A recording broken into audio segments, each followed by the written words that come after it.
Hi! In front of me is ZTE Blade A53 Pro, and today I would like to show you how you can switch on or off app notifications.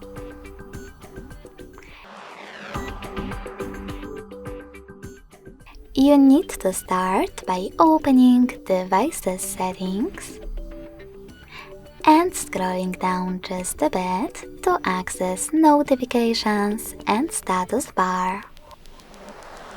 Then click on App Settings at the top.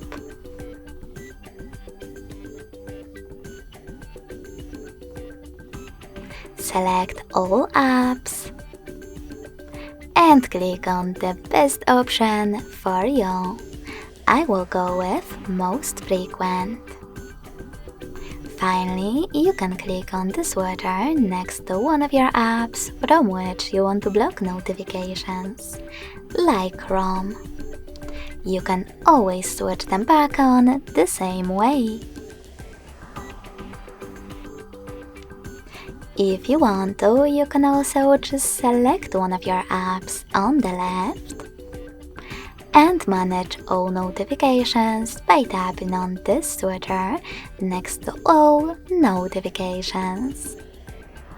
Thanks so much for watching. If you enjoyed this video, don't forget to leave a like, comment and subscribe.